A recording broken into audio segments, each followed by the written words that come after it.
Today's show schedule just kept growing by the minute, it felt like today, because the Falcons dropped some rookie jersey numbers. We've got some buzz on a potential reunion with Bud Dupree.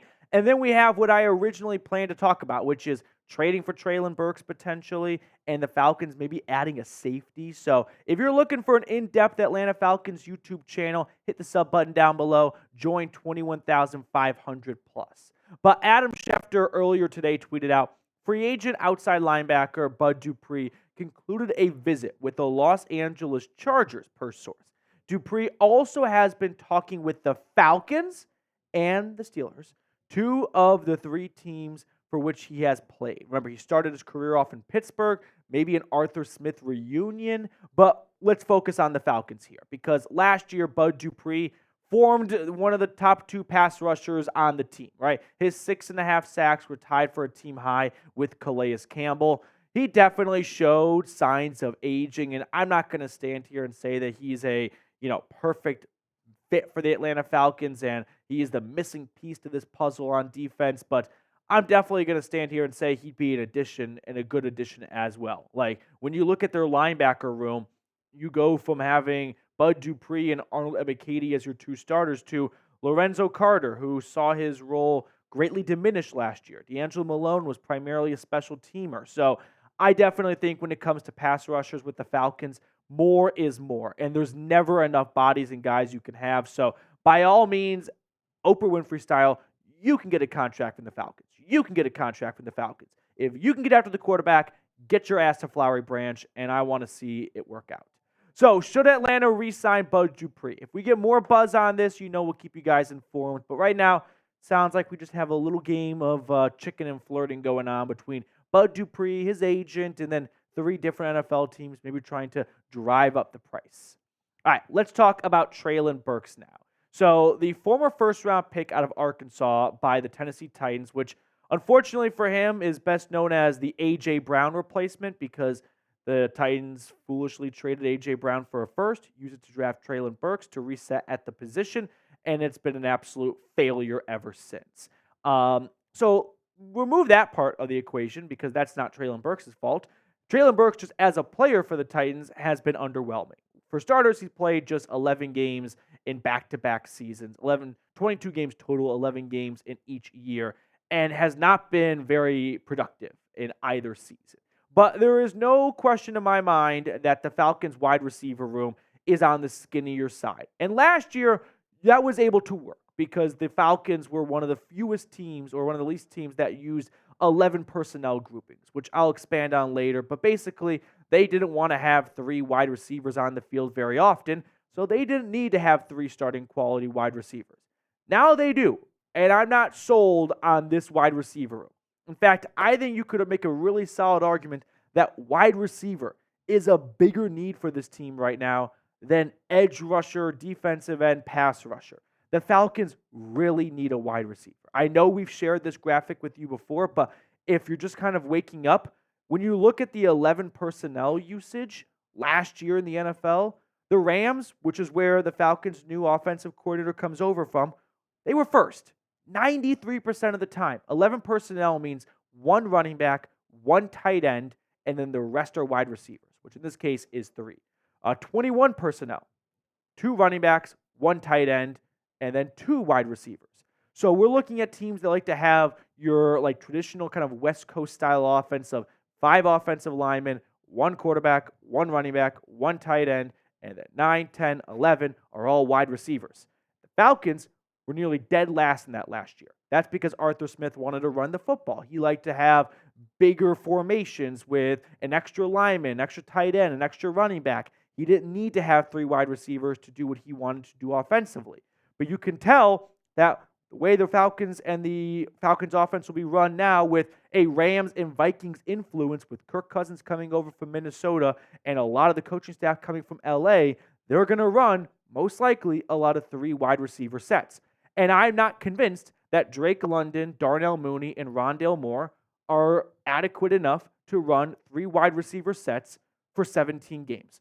Drake London absolutely is. He's just unfortunately lumped into this conversation. But I like Darnell Mooney. And I like Rondale Moore because you were able to get something for Desmond Ridder. But if an injury pops up to one of these three guys, there's just basically a bunch of UDFAs and late day 3 draft picks sitting behind them.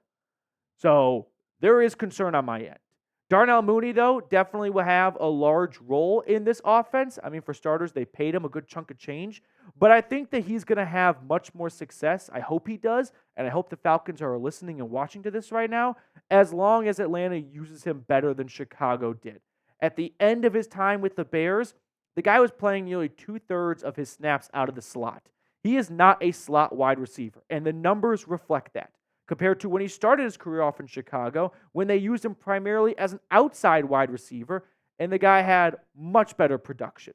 My fear is the Falcons are going to try and run a Sean McVay-style offense, 3 wide receiver sets to keep it simple, and they're not going to have the correct personnel, right? They are trying to maybe shove a triangle into a circle. And my fear is they are going to try and ask something out of their players that they are not designed to do, right?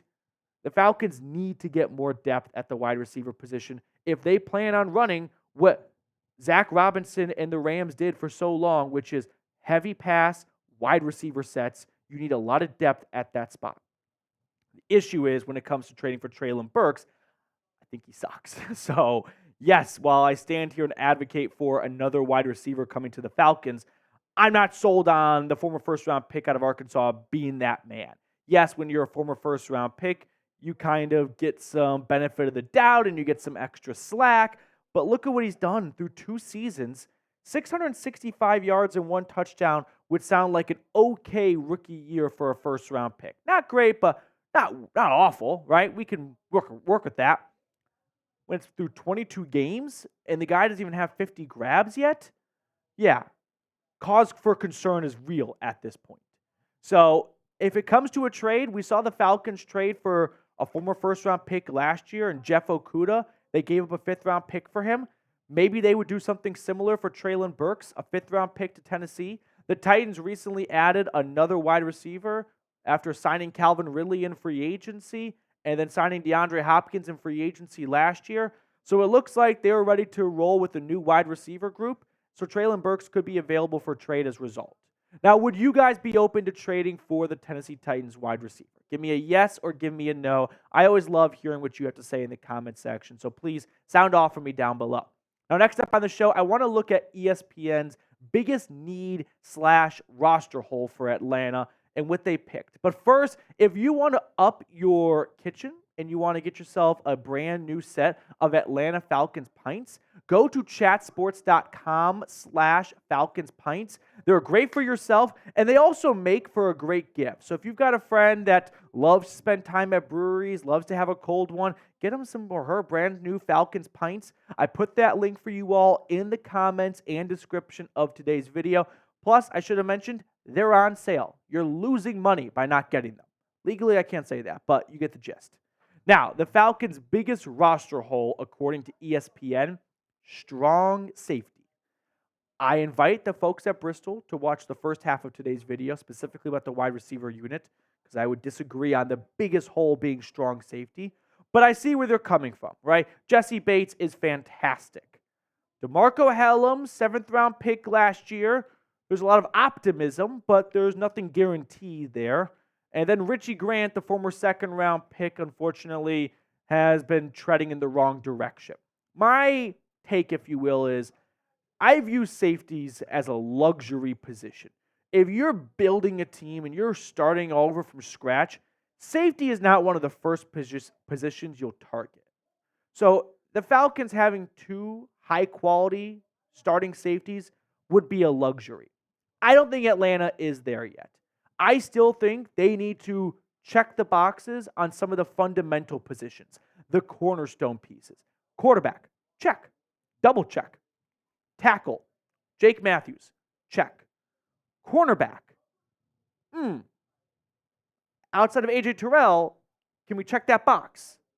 Not so sold yet. Wide receiver, not sold on checking that box yet. Right? All those 4 positions right I just said right there. Oh, and of course, pass rusher. Pass rusher, definitely not checked.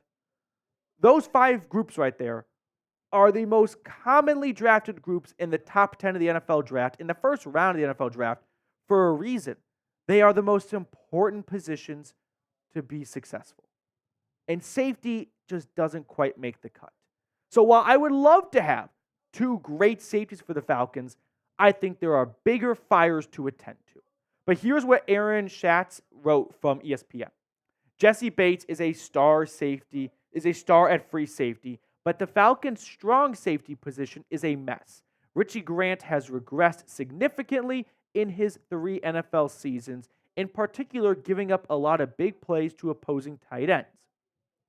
The alternative to Grant is 2023 7th rounder DeMarco Hellams. He's physical but lacks speed, so he might also be a problem when covering tight ends. Micah Abernathy is primarily a special teams gunner. Lucas Dennis spent all last year on Atlanta's practice squad. I'm not disagreeing with Aaron that Richie Grant and DeMarco Hellams may not be the most inspiring starting strong safety for a team going into the year. But I disagree that it is their biggest roster hole. I would absolutely put wide receiver, edge rusher, cornerback above strong safety. Strong safety is like, all right, we've taken care of all the other cornerstone pieces on our team. Now we can kind of have some fun and get not one, but 2 awesome safeties. And there are some really good safeties in the free agent market right now. How Justin Simmons is still available is beyond me. But there are some really high-quality starting safeties. Like, I think Simmons, Eddie Jackson, Quandre Diggs, Micah Hyde. Like, these are all starting caliber guys at a plus level.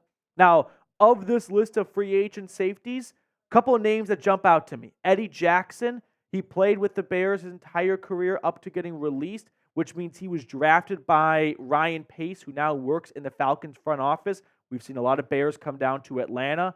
Jamal Adams is a big name. However, I'm not really sure if he's what the Falcons need schematically. Like, Jamal Adams is kind of a hybrid linebacker safety. Atlanta's pretty good at inside linebacker, aren't they? So maybe for their pass rushing woes, they could be interested in Jamal Adams, but not sold on him. John Johnson, he was with the Browns and then the Rams, then Browns, then Rams again. He also, of course, played under Jimmy Lake and Raheem Morris last year in LA. So we could see a reunion happen there, although Johnson only played like 40% of the snaps last year for the Rams. So I'm not sold that he is one of Raheem Morris's guys. Otherwise, he probably would have played a little bit more last year. But those are some names to float out there as guys that maybe Atlanta could have some interest in. But do you think the Falcons should add a safety? I'm okay, honestly, with DeMarco Hellams and Richie Grant. Could you maybe do better? Sure, I understand that. But I think at some point you do have to put some, stock into your own young draft picks and try and see them pan out. If you always try and just sign a veteran to a 1-year deal to cover up your holes, they're Band-Aids, but you're not addressing the position long-term. DeMarco Hellams could be a long-term fit for the Falcons at safety. Would one of those guys be better for 2024? Probably. Is that guy going to be here in 2026, 2027? Unlikely. Hellams could be. So at some point, you got to roll the dice in some of your younger draft picks. Now, I do want to hit on some other news that happened, which is the rookie jersey numbers were announced. Michael Penix is wearing number 9. Very good number. I'm a big believer in jersey numbers. I think it is inappropriate and juvenile to see some players in the NFL wear numbers they have no business wearing. Defensive linemen wearing numbers like 5, grotesque. I know I'm wildly unpopular for that take, but I'm a bit traditional when it comes to jersey numbers. I like number 9 for Michael Penix. 48 for Braylon Trice. That's a solid number. I don't know if that's going to be a great run stopper, but that's okay. We'll take pass rushing help. I like 98 for Big Ruka from Clemson. I just feel like that's a guy that no offensive lineman wants to line up against. Like, fucking 98. This is going to be a long Sunday. And then 54 for Brandon Dorlus. Seems like a low number for a defensive lineman. Zion Logue, by the way, too big for 59. He's got to be like in the 70s maybe. But that will do it for us on today's show. Thank you guys so much for tuning in. I really appreciate it. If you're not subscribed to the channel, consider going ahead and doing so, and we'll see you all later.